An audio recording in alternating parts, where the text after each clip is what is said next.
Welcome to the first 40 Sports Show with the Goon Squad. It's Ice Water and Puma, but this is the bracket show, and you know who ain't here. I don't know if we're gonna post this show up tonight. We'll wait until the game starts, so he don't get no secrets from us. So, how you doing, Ice Water? I'm good, brother. Like I said, I was all fired up, had everything ready to go. Was ready, pumped up, was ready to get my picks in and do my damage, just in case I got to do what I got to do. You know what Oh, I'm you saying? got your hat on. Got your hat on the back. Yeah, Oh my God. We ain't but talking. then again, he ain't here, so I don't need that. I don't even need it. So when I was looking at the bracket, so we're gonna start out with the obvious. March Madness starting up. The playing games are going on right now, and we'll know after tonight who's playing on Thursday and Friday to round out the 64.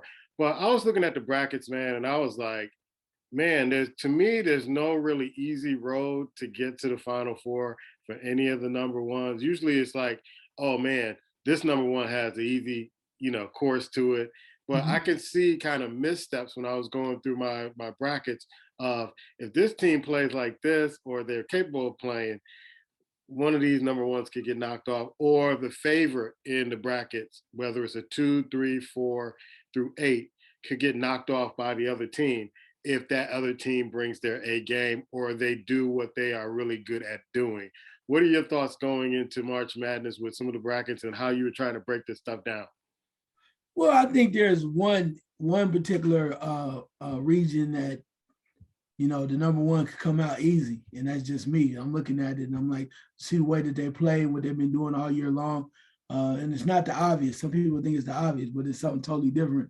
But I think it's one in particular group that I think that they can flow through because they're used to playing against top-notch teams, and they won't have a lot. But like you said, there's a lot of questions with the bracket that they're in, because the teams that they will be facing have been up and down all year long. And I think that's a plus for them because they've been pretty consistent all the way through. But you when the chalk says go number ones, it's a lot of stuff going on. I mean, because I'm just throwing this out there, and I said I'm saying who I'm picking or nothing. But if you look at the West with Gonzaga, I mean, you got the Arkansas, you got Duke, you got Texas Tech. Duke beat Gonzaga earlier in the year, and if Duke's ready to play and at their level, who say they can't do it again? Then you go to the next one in the East where Baylor, if the Baylor wins out in that defending national champions, by Sweet 16 something, they could face UCLA, Purdue and Kentucky could meet. So it's something there. You go to the South, Arizona, look like they should do some things, but you got, depending on what Illinois team shows up, Houston with their defense team plays up, Villanova possibly or Tennessee matchup could face Arizona there. And then when you go to the Midwest, you got Kansas with teams like Iowa, what province team shows up, LSU, even though they got the coach messed up, Wisconsin's capable, and Auburn. So it's a little bit damaging there for everybody. So just because you're number one, doesn't mean you're gonna get through. But in a way, it's kind of balanced, I think, in certain ones, other ones. I think there's gonna be some surprises. A lot of people think they're just chalking it off because what they saw from teams 2 or 3 years ago, and they think because the team was great and they did upset City and they got all excited that they're gonna win again. So but that's the beauty of March Madness. Yeah. Usually, I say this every year, it's the team that has kind of the best or the hottest guards at the time. And I'm not talking about hot coming out of the conference tournament because they already know those teams. And so that can kind of give you a misconception of what that team is really about because they play a whole nother team on a neutral court. They can look totally different. You got to have some inside play where guys can get to the basket with high percentage shots and hit free throws. No big guys who can't hit free throws. And a team that's come through adversity time and time again and really come out and play their best game when it's time to play their best game. And I keep saying this, and I've been saying this for a month now. The team that marks all those check marks for me is Arizona and also Tennessee, which Arizona and Tennessee can meet up in this tournament if things go their way. And I'm picking Arizona to go ahead of Tennessee, learning from the lesson on a neutral court there. But what are some of the teams? You don't have to give me all the teams that you pick, but what are some of the teams, or maybe one or two teams that you know, or you think you know, that will get past some of the roadblocks that's front of them? Because I just see a lot of teams that have a lot of roadblocks.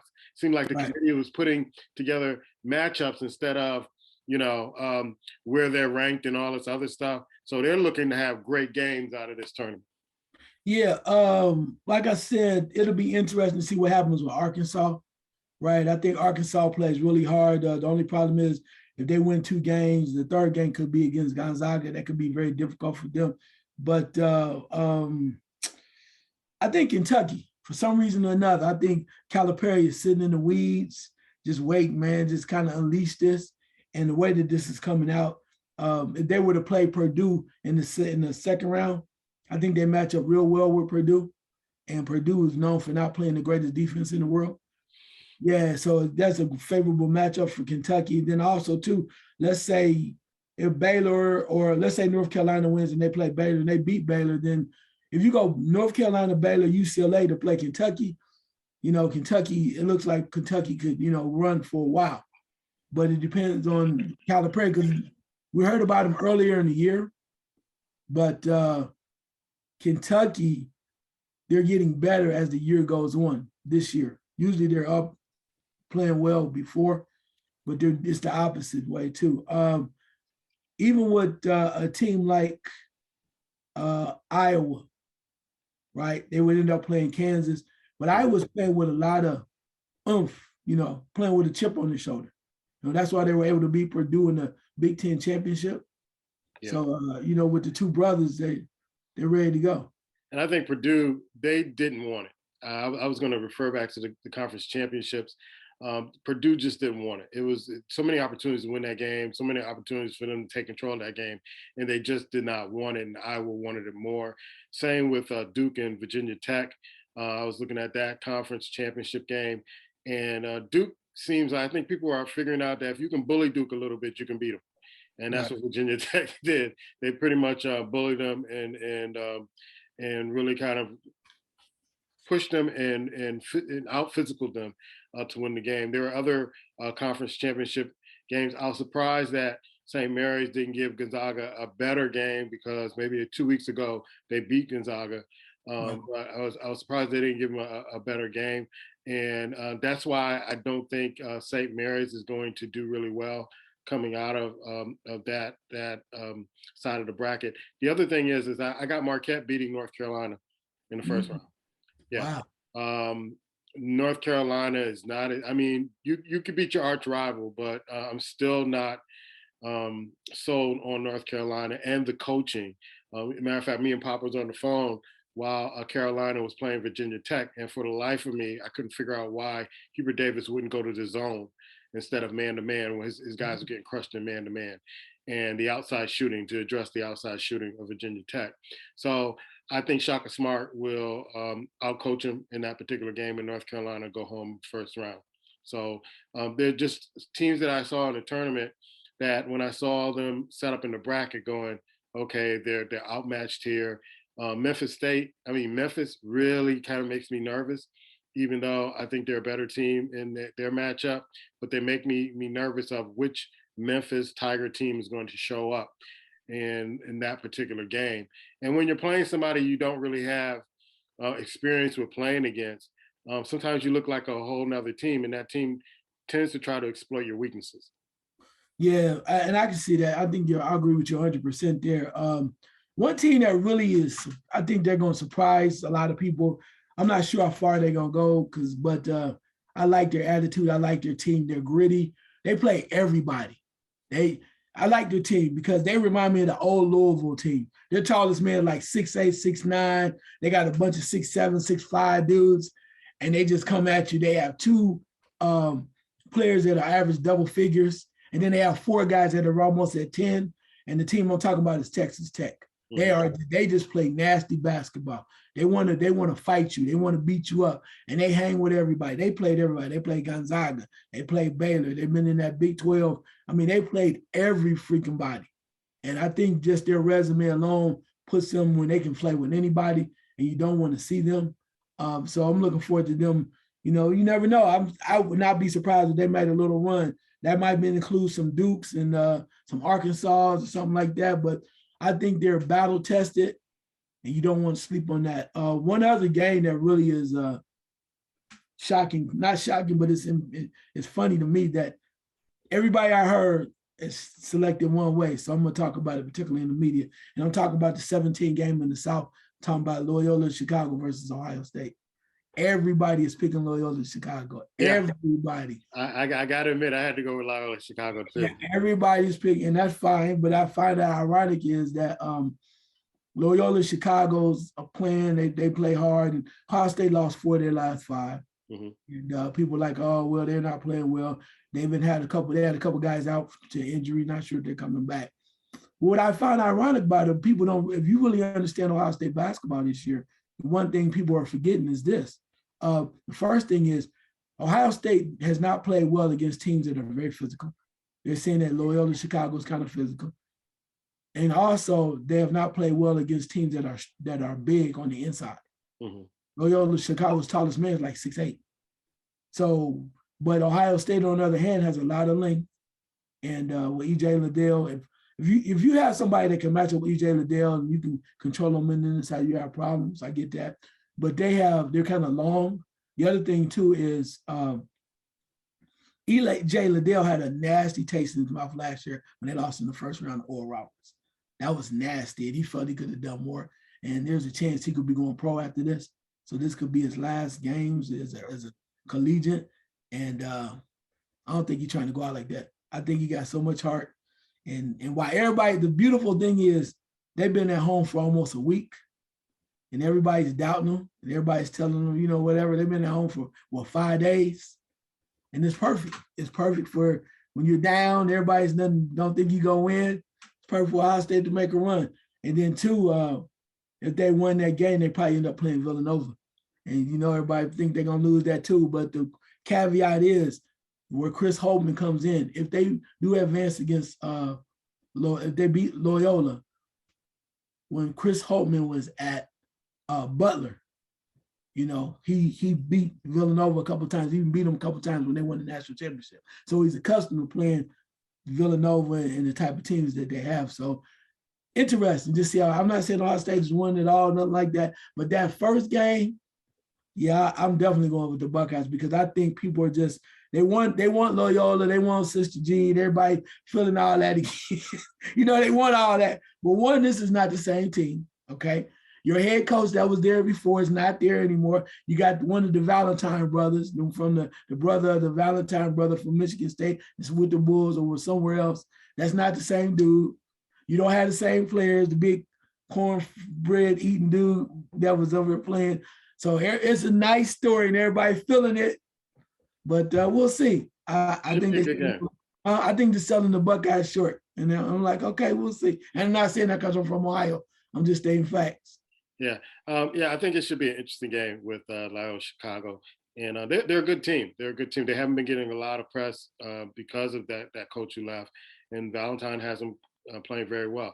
Another upset that I'm looking at and that I picked is Davidson over Michigan State. Ooh, I can see that.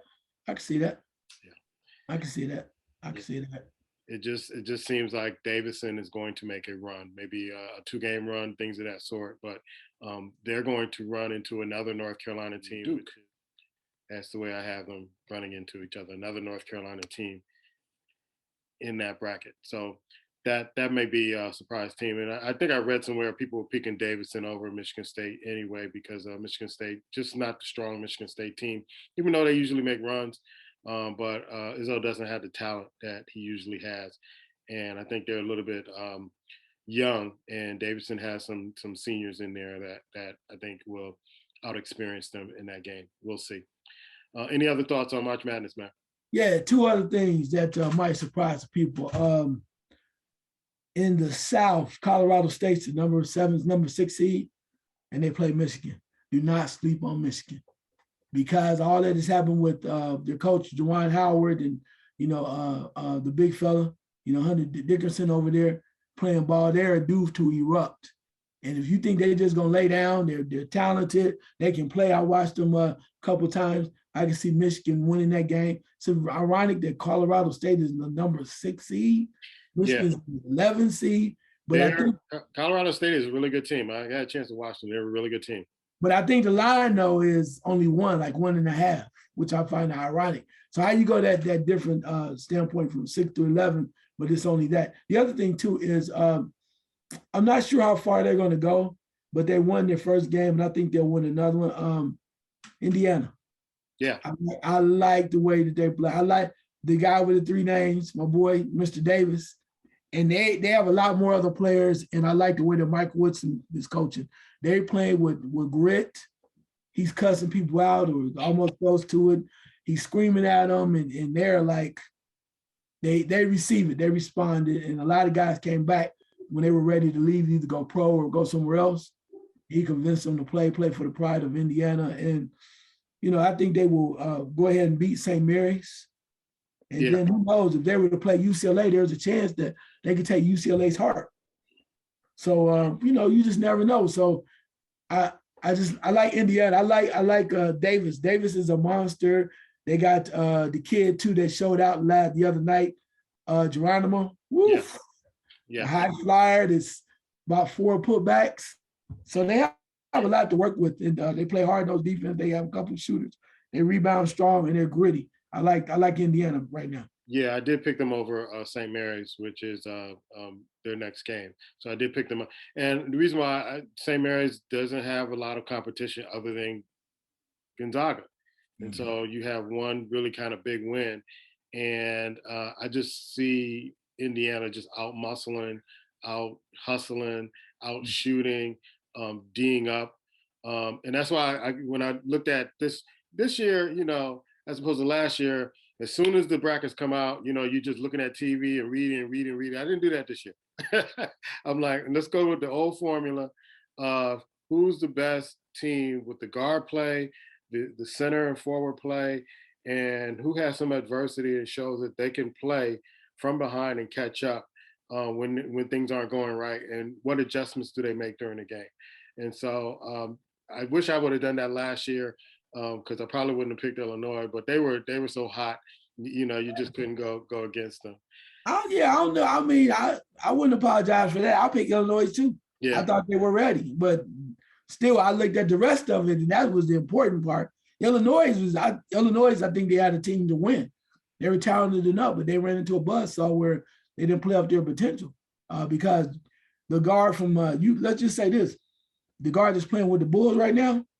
If you put him back on that team right now with Kofi, oh my God. Yeah. I was hoping he'd stay, but he's playing for the Bulls. And he's doing well. He's doing well with the Bulls.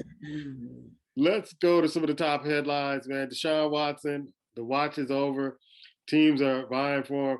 I want to know because Pittsburgh, they're going with Trubisky, which kind of I don't. Again, I'm saying this for the second year in a row. Pittsburgh's not serious about winning. They're not serious about winning. So we know that they're out. And you're in a division with Lamar Jackson, Joe Burrow, and potentially Deshaun Watson. Pittsburgh, what you going to do? So now you got, Faker Mayfield saying, all right, the jig is up. And thank you, Cleveland fans. How close is Cleveland getting Deshaun Watson, or does the Panthers and the Saints have something to say about it, man? Oh, definitely the Panthers and the Saints have something to say about it because they were the 2 teams that Deshaun Watson said yes to, he would listen to. So they were first on the ballot. But, Cleveland at the last minute, they weren't even supposed to have a meeting. And at the last minute, they were like, please, please, please, let us talk to you, please. So they were like doing the James Brown, please, please, please. Don't go. And he said, yeah, I'll talk to you also. They did have a conversation, not Suma too. I think they were saying that he went and talked to Atlanta as well, Deshaun Watson did. So, but no, I think the Saints is a great fit. You got some guys coming in, and they got rid of some people, but he'd be a great fit there instantaneously there. Carolina really wants him so bad. They're talking about putting people up in picks, and they got the picks to do it, and even trading cats, like even maybe adding a McCaffrey in that trade. Yeah. I mean, that's how desperate they are to try to get this guy because they want a franchise quarterback so bad. But, Cleveland was throwing their hat in the ring. But the problem of it is, though, I think that with Cleveland, they were Houston won it all. Houston said they want Denzel Ward and quarterback. They want him. They want everybody. They want all the bodies, bro. They want everybody. They And want draft all, picks, because Cleveland has a lot of yeah, draft picks. yeah. They want everything, and they said that. But but the factor that Cleveland even there with the general manager even jumped at it and said, you know what, we're gonna take a look because we like Baker, and Baker made his little statement with his little letter, and I'm really, but truth be told, if they don't get Watson, Baker will be back. I think he will be back because the options are very limited. At least he knows what's going on, and they're making a lot of changes when you get rid of all of the some guys they let go. But it's worthwhile to go after Watson, man. What's ironic about this, and I think we said this before, and I'm not gonna say I told you so, but everybody was saying how, Watson, you ain't gonna. I said, okay, let the thing play itself out because y'all quick to put everybody in jail. You want to put everybody in jail right away. Then the man went in there, deposition and everything. Grand jury says, I don't see it. Now, does that mean he's not going to have to pay for some civil stuff? Yeah, he probably is. But grand jury was like, I don't see nothing criminal. So I know everybody, the man for a year and a half, whatever, has been called everything but a child of God. They the dog, he ain't nothing but a pervert, and they've made jokes about him. But the man, like, you know what? I love the Lord, and I prayed on it. Right thing to do. Now he's about to get back to work. But now all of a sudden, everybody want him, huh? Now, wait a minute. Hey, come on in. I thought the first team that would come get him was Miami, because that's what you've been saying for the last 2 or 3 years, Miami. But Miami just didn't fall into the mix at this particular point. Well, it changed when Flores bounced. Flores really wanted him. It changed. And now the owner is really, because of they brought in Tua and they feel good about Tua, whatever it is, they did that. But now they're trying to have a decent backup quarterback for Tua. They believe in that. And now that they've done that, they want to stick with what they have. But no, I mean, they were. It made sense with Flores, because Flores was ready to do what he had to do with Deshaun Watson. I thought they could have done it, but they flipped it. But I'm glad for him that it appears like it's working out. And because if he wasn't, I ain't saying he's not guilty of something, but if it wasn't all everybody said it was, the man deserves the right to do what he does. To play football. He deserves to have an opportunity. But he got to clean his act up, though. That's for damn sure. But man, we quit to persecute somebody. Boy. Now the grand jury said they don't see it. Now what you gonna say? We got 22 women, could be 46. Okay. The grand jury didn't see it. What else you want the man to do? Yeah, because I was thinking, because a lot of transactions happened since the last time we talked. You had Tom Brady, who I kept saying to people, he never had a press conference. So there was a possibility of him coming back. He never said, this is my retirement, I'm gone. Right before all the trading deadlines, everything, he jumps in. So I thought the Tampa Bay Buccaneers would be a totally different team without him. They're like, whoa, hold the presses. We need to get some more extensions. We need to look at the guys we have. We need to get some more guys to replace the guys that leave. And so I'm glad that Tyrod Taylor ended up with the Giants. Like I said, I'm writing off the Pittsburgh Steelers, but the Giants were trying to get Trubisky also. They wound up with Tyrod Taylor, which I think is a serviceable quarterback for them. They need a mobile quarterback that can run and get away from being sacked all the time. And I never believed in Jones. And the fire sale that Chicago Bears are having, getting rid of most of the major players on their defense and giving them to anybody who wants them. And I heard in Chicago what was happening is that I guess they were playing, or the scheme that they were playing was a 3-4, and now they're going to a 4-3, which if you can't find a way to coach Khalil Mack up to playing a 4-3, what type of coach are you to lose a player like that? But Khalil Mack had been having some injury problems with bad circulations in his foot or one of his feet. And so maybe the Bears knew something about that. Why Pittsburgh would take Trubisky after 1 year of Buffalo saying, we'll take him. Oh, no, you can have him. I sometimes it just boggles my mind what general managers are thinking with certain players. Maybe they think they can save players. Maybe they think they can do things that other teams can't do with these players. But what are some of the surprises you've seen? Because I've seen a lot of surprises. Tom Brady wasn't really a surprise to me. He wasn't really a surprise to me. But what's some of the other surprises that came up that you saw in the past week in the NFL? Football kind of. I call it Xbox now, NFL Xbox now, where players can go anywhere at any time. Yeah, well, I still gotta go back to Cleveland because I mean that really just I mean, you going at Deshaun Watson, but you signed Amari Cooper, and I'm like, okay. I Yeah, mean, Dallas just let him go, one like they fought for him either, and then you let Landry go. I'm like, ooh. I mean, I know you want to get rid of the whole connection with OBJ, but Landry's a heck of a player. So if I had to choose between Landry and Cooper, I probably would have went that way. Now they're talking about going after your boy Allen Robinson. hmm And I'm like, why wouldn't you wait and just go to the draft and grab like a Garrett Wilson if he's available or something like that too? I'll start fresh. So I was surprised by that. And then they just started. Who they let go? They cut I guess they're cutting the tight end Hooper. They're letting him yeah, go, and it was just the way that they came about it. I was kind of surprised by that. So that Buffalo signed Von Miller. Yeah, and then they went out and they signed the Tampa Bay tight end OJ Howard, who's yeah. been looking for a place to play. I thought that was interesting as well. It's those things kind of ran with me a little bit. I want to see what who gets Deshaun Watson. I think that's major. I also want to see where's Jameis Winston going to end up at. Yeah, Jameis Winston has been kind of talked about. There's a lot of different quarterbacks that are free agents that haven't really been talked about, and I guess they're waiting for, all the smoke to clear before they make a choice on getting at least a number two guy on the roster as quarterback. If didn't get the quarterback that they really desired, I'm looking at Garofalo. What's happening with Garofalo? Mhm. Yeah, I'm with you. That's true. So I think it's like when the Deshaun Watson domino falls, then everything else falls. What is amazing to me though is that Baker Mayfield just kind of fell on the sword and like, you know what, Yeah, done. And it's like I think they're gonna go get him, and it's like I want to go somewhere else. And I think what was it? No, they were talking about Cleveland was saying that if they had made this trade, they wanted to send Baker Mayfield to Houston, and Houston like we don't want that mother.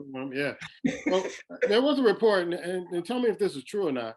I was listening to a report that said that the Cleveland brass said they wanted a grown up for quarterback. They might have said that. I mean, but you can only say that but so much because if you don't get Watson, then you get that kid back. So I mean, you got to be very careful with what you say like that because he still had an attitude or whatever. But I just don't know as far as this is going to happen because everyone talking about letting. I don't know what they're going to do, but talking about letting Kareem Hunt go, and I'm like, what? How do you do that? You don't let go everybody else. You got rid of Landry. You're bringing in Mari Cooper. You know, Mari Cooper reminds me of, and I'm not saying the same way, but he did great in Oakland. He earned his spot. Then he goes to Dallas. Now he's going to Cleveland, and they're going to need him to produce, not just kind of every once in a while. If he's going to be the number one guy, now that Landry's gone, he has to be the guy. And he reminds me of Alvin Harper with the Dallas Cowboys. Mm-hmm. Alvin Harper was with playing with Dallas, and they had all these other guys, and they were throwing the rock to, and he was like the secondary dude. And then he went and got that big money, and went down to Tampa, and he flamed out. I'm sitting there going like, some guys are number twos, and they're not number ones. And Amari Cooper, Cleveland needs him to rise up, and I just think they got rid of Landry. They're doing some other stuff. They're bringing Allen Robinson. Allen Robinson did okay in Chicago. I mean, they tried to make like he was all that. You need a speedster. So I'm just curious to see what they do the rest of the way. And then particularly if you bring in Deshaun Watson, you got to go get somebody. You got to get some people that can catch the rock because he can only be so good unless you have somebody to throw to. Yeah. Let's go to baseball, man. Baseball is back, and there's been a lot of trades and acquisitions, hot and heavy. One of the things that really kind of threw like a bunch of cold water on baseball returning is Tatis is out for 3 months. And he was the guy that I would sit up late at night and watch the San Diego Padres play just to see him play. How much of an impact is his injury going to have on the start of baseball? Well, major because he's a top billing athlete. People want to see him. He's a star. I mean, I like to see him. I mean, between him and my man Otani, I mean, man, must see TV. So I think there's going to be. I used to try to catch him as much as I could too, but I think there's some other people that you can watch. Some things that surprise you, like I'm surprised that what Colorado did for Chris Bryant, 7 years, 182 million. Dude batted 278, had 25 home runs and 73 RBIs for the Cubs and the Giants last year. I'm like, I want his job. Mm-hmm. I Yeah. want 182 million. But your Yankees acquired Josh Donaldson from the Twins. I think that's major. Again, the Yankees working it out, doing what they do, being inconspicuous, but yet being greedy as usual, doing what they do. I'm glad they didn't, even though I like Freddie from Atlanta. Yeah. I forget his name, Freddie No, Freeman. Freddie Freeman from Atlanta. I'm glad they didn't break the bank to get him and decided, you know what, we got Rizzo. We got Rizzo. Let's lock him down for at least 2 more years and see if we can make this run. Yeah, but I mean the other part too, and I know this is totally different, but I was thinking about something is everybody's talking about this Kyrie Irving vaccination thing, but kind of finding out that your boy Aaron Judge is not vaccinated. Right. And they're saying if he doesn't get vaccinated and this thing stays on point, he can miss 91 games, bro. Yeah. 91 games. So all of a sudden, knowing him, we probably get vaccinated the way he was kind of saying it, like, well, we'll see that, I'll cross that bridge when I get to it. But wouldn't that be something? I think they would put more pressure on that mayor. I mean, you said you want to about Brooklyn basketball, but the Yankees, they put more pressure on that mayor to go, you need to change this. Yeah, they'll work something out. I don't know if they'll change it. And I sort of I do agree with Mike Wilbon. I was watching him yesterday. He was talking about this issue why LeBron James would have signed free Kyrie, and you got KD talking about this is ridiculous, talking against the mayor. And I think they were fine. Brooklyn was fine for that. Kyrie had an option. Kyrie made a choice. Kyrie wants to play, get the shot. As simple as that. A lot of people are making this. It's like on the news cycle in sports every day. That man made a choice. He's not a little boy. He made a choice, and he knew the consequences of this choice. If he doesn't want to man up or be a team player or man up and really take a shot, I don't know if he's afraid of needles. I don't know what else. And Michael Wilbon made it clear. You got immunization shots when you were a kid playing in New York. I mean, I get that. And I was on board when it first started. I was like, yeah, you just need to man up. But then my problem with the whole thing, and I said this from the beginning once I understood what was going on, the rule, how the hell can you have a rule, but you let unvaccinated visiting players come in and play? That does not resonate with me. Because basically, here's what I'm saying to you though. The problem with that is, if you're concerned about health and safety and all that stuff too, when you bring unvaccinated players in and they're coming in and doing what they do, it is contaminating whatever you're trying to protect. That's my problem with it. If you're going to do it, then you should do it for both ways. You should say, look, in our situation, our city employees, this is how we're working. If you're unvaccinated, you can come to the game or whatever, but you cannot play. I think they should do that. I think that's asinine for you to go one group, a guy, unvaccinated player just come there and play, oh, it's Barclays, and okay, you can play. But then again, somebody else, because you work under the auspices of New York, the city of New York, or wherever, the state of New York, whoever has the ruling, they can't play. I don't get that. I just don't get that because it's like back and forth. Even the commissioner of NBA was like, what the hell, man? All I'm saying is just make it straight across the board. Well, yeah, I understand that, but it is a New York State rule, and it's a rule with a lot of employees. You have to be vaccinated to do your job in this state. And when he's in that state and he's working, that's his job. That's considered his job. So my thing is man up. If you want to help your team, you're a team player, you want to do all this other stuff, you want to hit 50 and 60 and not play for a week, fine. But you will hurt your team in the long run. with Oh, the he will. Charger He thing. will. I mean, So I'm just saying. I see it both ways, but I just don't understand how you can allow somebody, these unvaccinated people, come in your building, because it's breaking basically what the hell you're saying.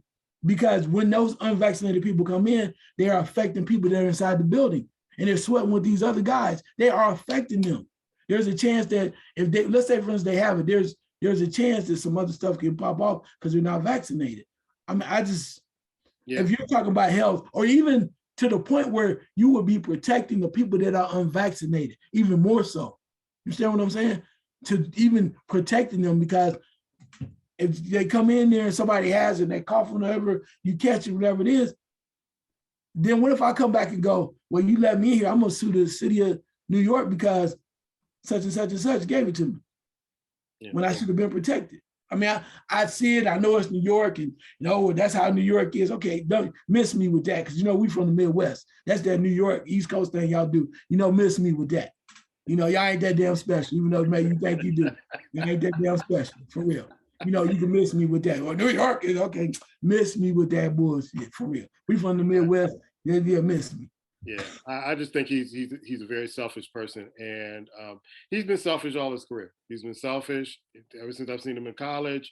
He's a selfish player, and so this is instead of growing into that manhood status, you're not doing it. You're not stepping up. So I can't honor what he's doing, and so you're saying miss me with the East Coast thing, miss me with the 60 points, miss me with the 50 points when you get 3 or 4, 5 days a week to rest and all that other stuff when you probably would have been hurt anyway. So still haven't seen Kyrie finish a whole season yet. So um, he's just to me a selfish individual. He was selfish in Boston. He was selfish everywhere he's been, and the selfishness continues. And you could be costing your team because they're in the number 8 spot. Atlanta and Charlotte is gaining, so Let you me can let me play just say around with this if you want. let me say one last thing. It's a lot of teams glad his ass ain't got that shot, especially after this last week. That's all I'm gonna say. It's a lot of teams, because one thing we have talked about is your boy Harden. Yeah, Yeah, there's a lot of teams let's are go. glad he Let's didn't go get with it right now. Let's go with the NBA right now because we talked to our girl Picho when this trade happened. I kind of knew this was going to happen. He's going to be a flash in the pan. And all of a sudden, this happened before even the playoffs. He has one of those games where he goes 3-4 for 20 or something. And, now everybody's kind of scratching their head like, wait a minute. We're getting the same guy we saw in OKC, Houston Rockets, and with Brooklyn. So the standings go like this: Miami 2.5 games in front of Milwaukee. Milwaukee's looking really strong, followed by Philly. I don't think they're going to gain any ground. Chicago, they need their hurt players back desperately. They're losing against Sacramento and teams that not supposed they were beating earlier in the season, but now people are catching up with them. Boston's making a great run. Cleveland looking real. I had a chance to watch Cleveland lately. Looking real. Mr. Mobley, salute. You are looking really sharp, young man. Toronto ain't looking bad. Like I said, Brooklyn is at the 8th spot, but Atlanta, Charlotte, they are playing some tough basketball. Even though they're like 6-4, Atlanta, and 5-5, Charlotte in their last 10. Um, you know, you still got Brooklyn, who is 5-5 in their last 10. So they're not playing really well. We go to the West. You got Phoenix, who is probably going to sew up the conference in their division. Followed by Memphis. You got Ja Morant, who is out with a sore back. And I said last week, Black was saying, Draymond Green, when he comes back, he's going to kind of mess up the flow of the team. He is the straw that stirs the drink. He understands that offense and defense. Had a great debut coming back. And he just fits well with knowing where Clay is, knowing where Steph is, knowing where people need to be in that offense and defense, and knowing where he's supposed to be to fill in the gaps in between. Utah, Dallas, Denver. Watched Denver the other night. They're looking pretty sharp. Minnesota with Cat scoring 60 points this week. They're in the number 7 spot with LA, the Clippers, not the Lakers, in the number 8 spot. LA at that number 9 spot, and they're not looking good at all. 2-8 in their last 10.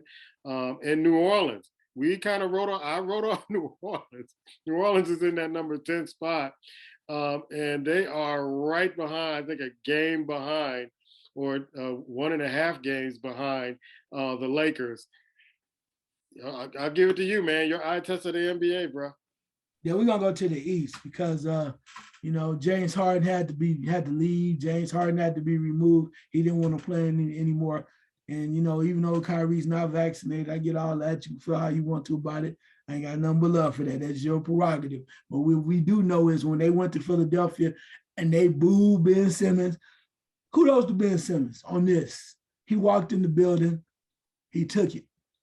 He took it. And he could have been a little softy, as everybody said. He walked in the building, he sat there, and he took it. To me, I don't know what's going on mentally. I hope that's a step in the right direction for him to kind of get his life back together.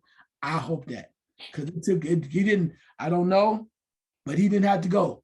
Now, I mean, whatever it is, but he went in there and he took it. So that says a lot to me. But as far as the game is concerned, James Harden, 3 of 17, something to that effect. And B was trying to do his thing, shot like 19 free throws, and he did his thing. But you can say what you want to about Brooklyn, and they may not do it this year because people are not vaccinated, and that's no excuse. You play within inside the rules. But that night, they played defense. They showed you the type of team they could possibly be, and they were in James Harden's head. So everybody talking about, well, Durant ain't a leader. Okay, whatever. Durant was a leader that damn night. He was a leader that night, and they came to play and they conquered. And I've looked at the thing. I was like, well, what they was at 29? What was that? What, something like that? Oh, in Philadelphia. And this is the team that you're ready to go to the finals with. They gonna, you can't wait to play with Harden because he's gonna take you to the promised land. And then you too notice that, Doc Rivers, you might want to watch out, bro. Because I'm trying to tell you. That's what I was going to mention. When you let Seth Curry go, bro, and Drummond looked like I thought Drummond was a rookie. He came I mean, it just showed you they are over there ready to play. And again, like I said, it may not happen this year, but if they ever get this thing back together, get everybody together healthy, you do not want to see Brooklyn. But moving on from that, Miami's playing well, trying to get things together, still in first place. Milwaukee moved up to second. See what happens there as they get people back. Chicago, like you said, injuries is costing them. I like to see them better. Boston is still lights out, playing very strong. Cleveland, they're trying to play, but they're missing something. I think the injuries are hitting them too, because I know Allen's been out for a little bit. They have to be complete for them to make a run. Toronto, my boy Siakam over there, and my mother, the forward, the young boy, the forward is balling too. Brooklyn is where they are. We'll see what happens there. Moving to the West, Phoenix, even without Chris Paul, still getting it done. Memphis, without Ja, still doing this thing. Golden State, I think Wiseman's going to be coming back pretty soon. There, I got Green back. That's going to be very interesting. Utah doing what they can. Everybody's on Luka. He shows up. Dallas, but I don't know if they have the pieces. Denver still misses Murray. But every once in a while, the Joker will step up and bust Phillies behind, whatever you got to do. He's stepping up every game I see him. He steps up. Minnesota's been playing a lot different too. It's like Cat is rejuvenated. You got Russell over there. Edwards hasn't been playing the best, but they've been playing strong. And my boy over there, the hatchet man, Patrick Beverly, man, he just went over there and played well. The Clippers are doing their thing. I find it ironic though, and it probably won't happen until they get in the playoffs, because they probably have to play in the round out game. But imagine if in the first round or second round, Memphis had to play Minnesota. Oh, that would be, that'd be one for the ages. I love to see that. And then two, if you had in that first round, if the way it's coming out now, 1, 2, 3, 4, 5, 6, if you had in the East that 3-6 matchup of Philadelphia versus Cleveland, in the first round, that would be interesting. Especially with I'm looking at if Brooklyn holds the number 8 spot, Brooklyn against Miami. Yeah. They're Yeah. making it very hard. See, the reason why I'm not really high on Brooklyn right now, they're making it very hard for themselves to kind of get that rhythm, get that chemistry while in the playoffs and move forward. You're playing the top-notch teams. You're either going to be playing Miami or Milwaukee first round. That ain't what you want to start off with. Yeah, I agree with that 100%. And the rule is the rule. I'm not disputing that. I just, like I said, the intangibles of it is I have a problem with it. If you have a rule, have a rule. I have a problem with that.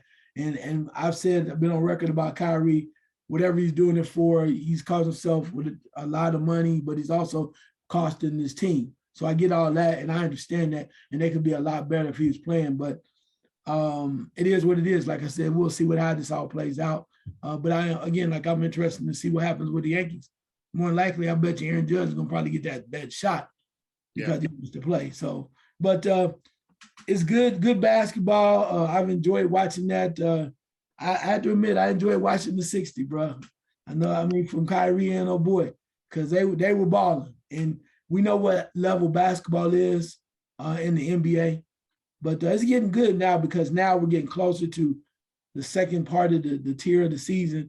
And, only thing we can look forward to now is we know the next time the Lakers are going to win a game, LeBron will have 56.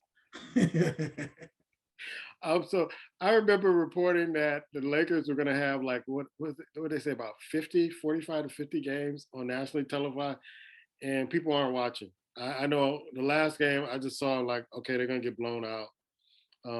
And I did stick around for the Phoenix game because I wanted to see the Phoenix Suns and how they're playing, the role players without CP3, things of that sort. And they were just slapping the Lakers around like, this going to be easy work. I think your boy, Devin Booker, didn't even play the fourth quarter. That's how bad it was. And this was with LeBron and Westbrook. It doesn't matter if Westbrook plays with the second team or the first team. I don't know what's going on with the brother. Maybe he's, married life and being a father has changed him a little bit. But it just seemed like he just doesn't fit in there. And it's not the same Russell Westbrook that we're used to seeing. They're still encouraging him to take, 3-pointers. Nah, do the mid-range, bro. Do the mid-range until you get the confidence enough and the consistency enough to hit those shots outside. But like I remember you always saying, put him on the second team. It didn't matter watching that game. Whether he was on the first or second team, he just didn't look like he was comfortable in that spot. Maybe he's getting punked by LeBron. I don't know, because LeBron usually is the one who wants the ball, gets the ball anytime he wants. And Westbrook is usually the alpha dog. But when the alpha dog meets another alpha dog and one of them got to submit, it seems like Westbrook has submitted to LeBron. Yeah, well, it's not his house, too. I mean, let's be real about that. If you were in Washington, if he was somewhere like OKC or somewhere even though like Orlando, you might see his personality come out more. But he's in LA. Things are good, probably with his family. His family's back home. Sometimes you got to suck it up. I'm sure that the way that they're saying it now that they're trying to move him, you'll probably see him moved in the summertime, right? And get rid of the contract. And it was a failed experiment. They tried it, didn't work. But I think he just has he has to relent, some of that frustration and anger because he is home. He's in a good spot. A lot of positive things going on that could be negative. So, and I'm sure his wife is happy, despite him not playing the way he wants to play. His wife is still like, we home going over Sugar Mama's house today. So, you can go see Sugar Mama, because she lives around the corner compared to you got to fly out 3 hours out to go see Sugar Mama. Yeah. Questions? Yeah. Was it hard for you to was it difficult for you to select your bracket? I mean, as far as what you went through and your mindset? Yeah, but like I said, I took a different approach this year. It was just very hard. It's always hard because you never know. You never know these things, especially this year. We've been watching college basketball all year. And, what kept ringing in the back of my mind is that the top 6 teams go down in one weekend. And I'm like, oh my God, this can happen again based on what I'm seeing in front of me. But like usually the brackets will come out and I'll just start looking at statistics, listening to what everybody's saying, like, nah, I don't agree with that. Or looking at, old games and tapes and stuff like that. This year, I'm like, let me get totally away from it. Let me just look at some stats that are important. How well they defend, who are the top guards on the team, how much experience do they have, how do they do against other teams that, were in the, top echelon of college basketball. Did they fare well? Did they play tough? And can this team play under adversity? Because there's 6 games you have to win to win this championship. And can they do it? Can a team go on a run like that? So I steered away from the hot teams I saw. I saw Iowa. Yeah, they're hot. They won the Big Ten tournament, but not Virginia Tech. Yeah, they may get a couple of games, but I ain't picking them to, take everybody out. Gonzaga, they won theirs. So it wasn't the hot teams that I was going after, looking at their conference finals or championship. It was like the teams that I know that on their best day, they are capable of playing at a certain level. And can they beat the team that's in front of them if they play their best game on their level? So did you pick Illinois to win it all? No. They will not get me again like that again. Oh my God. And I want to, but what stopped me from picking Illinois is that their guard play is a little bit suspect to me. Yeah. Their guard play is suspect. And once you shut the door to the big man, then they have no other answers. They don't have a small forward that can take over the game. They don't have a guard that can per se take over the game and start getting hot from the 3-point line. So they have to pull off of Kofi. So that's what I was kind of bothered by. But other teams that I picked, they had that kind of dimension where if you shut down one part of their offense or one part of their arsenal, then there are other people that can step up that you couldn't shut the whole flow of their offense down. And whether these teams, and I went with teams that if you ask them to pick it up defensively, they could pick it up and they can shut some teams down. Mm-hmm. Yeah, I'm with you on that. Yeah, mine was on my answer. It was tough from the standpoint of I was trying to get people's thoughts out of my head because I've been reading a lot, watching statistics and whatnot, and then watching some of these teams and everybody keeps saying certain things. I'm like, you got to go with your gut. So that's what I did, and that's what I'm gonna do. So if I'm wrong, I'm wrong, but I just got to go with it, and I can't buy into the hype. That's one thing I know. I said you got to stay true to it. You've been watching it. You know what's going on. You see who's doing what. Can't buy into the hype. You got to go with what you know and trust yourself. So, yeah. I know one commentator was picking the number 16 seed, Norfolk State beating Baylor. And I'm like, who's dreaming that one up? Who is dreaming? Yeah. Some things just going too far out. Like somebody on another show I was doing, somebody was telling me something that was, I think this team will be such and such and such. They're like a 15 seed. I'm like, dude. Everybody wants to predict a upset, but just sit back and enjoy it. Yeah, it's going to happen. You don't know who's going to do what, but sit back and enjoy it. My question to you: I saw the Naomi Osaka breakdown in the last tennis tournament she was in. What are your thoughts about her breakdown and what she should do now? I mean, it's tough, man, because it's damn you do, damn if you don't, right? If she's having issues, mental issues, and people saying things and she really feeling it, some people are going to say, oh, yeah, I feel for her. She might want to take some time off, whatever, or get her mind right. Then you have other people who's going to call her a big crybaby. Just get out there and play, do what you're supposed to do. So what side are you following? What's ironic is that this, and she might be very sensitive. I think she is somewhat sensitive. I do say that.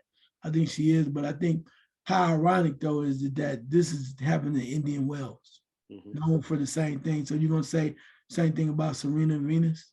I mean, they're known for being horrible, and I think they should do an investigation into it.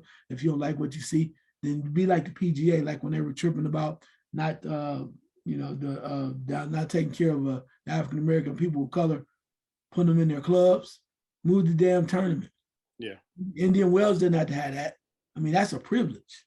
That's under the auspices of the, world, probably WTA, World Tennis Association, or somebody to that effect. So I think she should go back and she should get some clarity with some counseling or something, whatever she needs. Because I think now, I'm not sure what she's doing, but I think she needs a sports psychologist. Mhm. And what I mean by that, just the standpoint of she needs to get her mind right and get her mindset and realize there are going to be some people or some things that are going to piss her off like that because the judge just kind of really like, I don't know what you're talking about, just play through it. I think she does need help, and she's shown signs of really speaking out and screaming out, and I need help. So I think she should get it. And then at that point, sad thing about it is, with the money, the fame, and success comes the drama, man.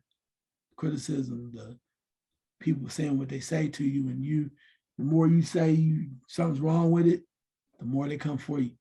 And I think she's such a young person, just a young girl that's trying to find her way. But when you win, bro, ain't nobody looking for no excuses, and they really are. People can be evil and bitter because they're jealous, and then what they're mad at what you represent as well. Yeah, nobody feels sorry for winners, and so and she's a winner. But I do think she should step away until she can get this together. It's like I don't know if it's for money. I don't know if it's because people are pushing her out to play. But take your time and deal with, because you're going to have people who are going to heckle you, who are going to say negative things all the time, and it's your reaction to it that's going to make a difference. So if you never reacted to it, you ignored it, or you just kind of brush it off your shoulders, you can go on and play. And I think she lost that match too Mm-hmm. when the heckler came out. But it just you heard making the announcement at the end of the game. It's like you kind of feel for her, but you kind of feel like, you know what, you need to take a break off of. Matter of fact, not only just for tennis, get off social media, get off all these celebrity kind of stuff, and just go find out who you are and decide whether or not you want to come back to this game with a strong mindset, to be able to deal with this kind of stuff. It kind of hurt my heart to see her like that, because I've never seen her like that. Before, she became more famous and things of that sort. She had this tunnel vision and she had this focus, and now it just seems like her focus is all over the place, and that's not how you're going to continue to win, especially on a professional level at this level in women's tennis. I think she was ranked number one at one particular point. I think she's ranked in the 70s now. Oh wow. So, yeah. So I think either 40s to 70s. I have to check, but she's way beneath where she should be, a talent like that. And if your mind's not right, and if your mental health, you need to work on that, go work on that. It's no shame to that. But don't come back and rush back, because of you feel like you need to be in the spotlight and you need to, or people are pushing you to do it. I understand the finances, but there are other ways to make money. Mm-hmm. So, but don't force it if you're not ready. And it just showed me in that little incident she wasn't ready. You have another question? Yeah, so I guess part of what we said before, do you think all is forgiven now that Deshaun Watson's been cleared?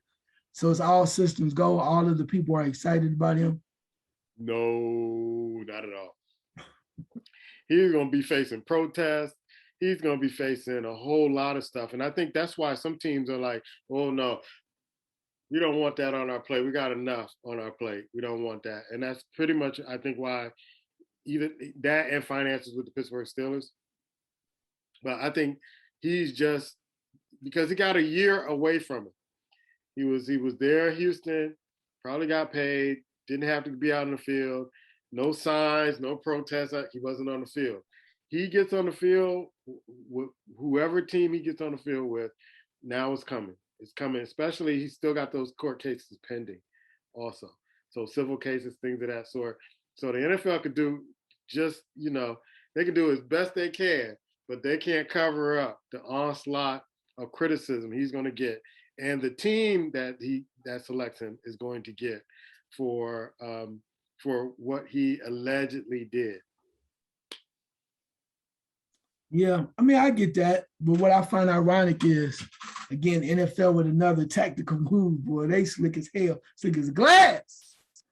So His PR department is amazing.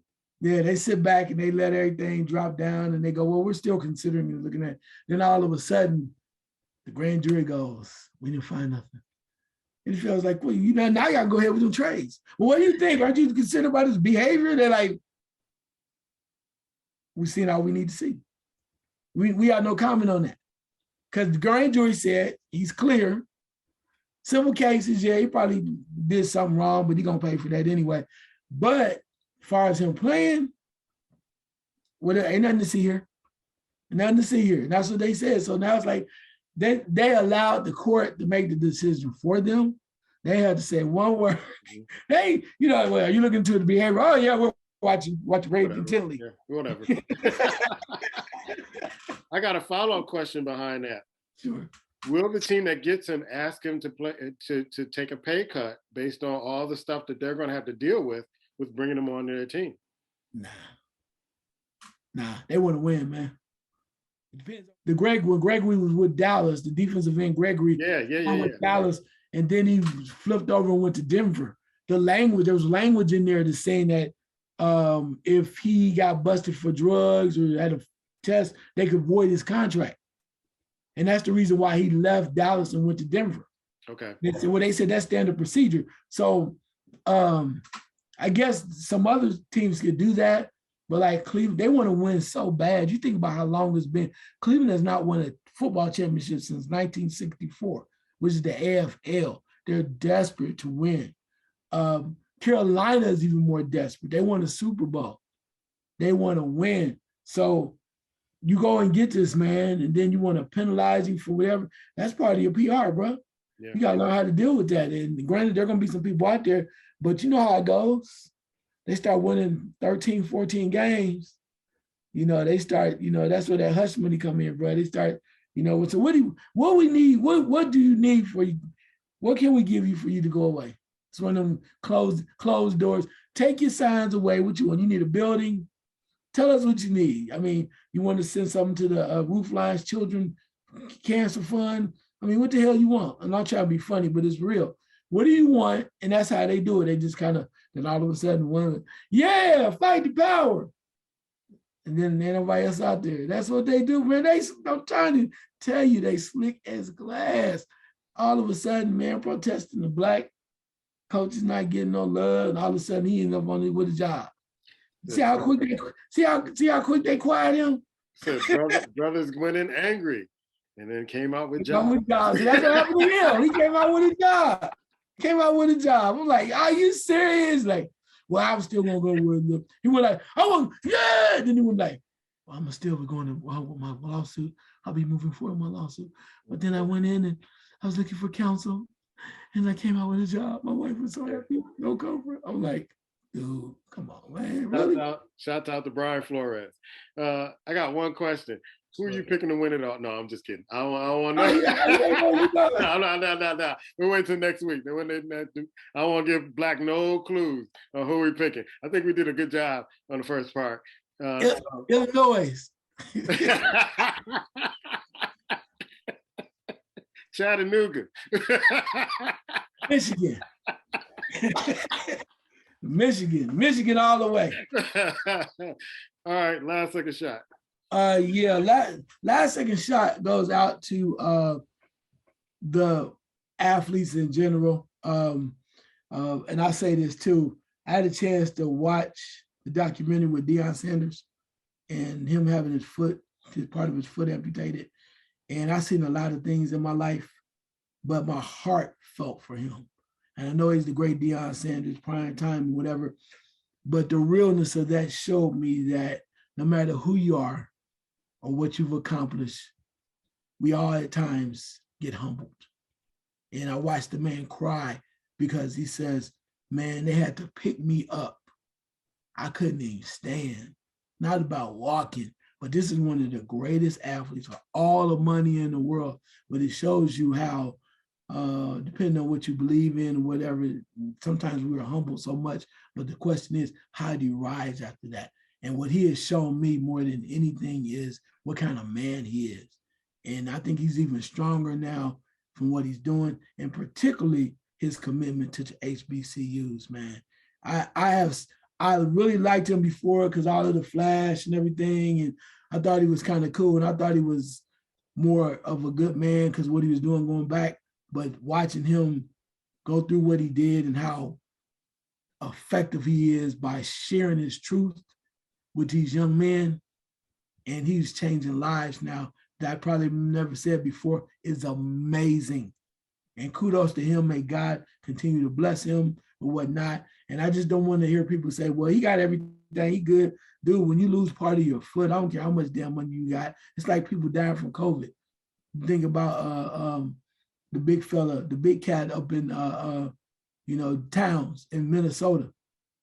Both parents have COVID. Yeah, all the money in the world. Mom passes away. Money doesn't buy and does not buy happiness, safety, and love, man. It's just to see these dudes in such a vulnerable, natural state as human beings breaks your heart, man, because you know what they're going through. Yeah. My last second shot goes out to Tupac, and he made a line in a rap that he did years ago, which is kind of playing out today. He said, they got money for wars, but no money for the poor. Mm. That sounds like that one of the lines he said about fast aunties. Anyway. We'll talk about that one offline. But it just resonated with me today. All this money we're sending over for war. But when we talk about reparation and helping the poor and helping the needy, there ain't no money, ain't nobody coming. Yeah. So that's a preview and a half for you. See, something wrong with you. We'll be back next week.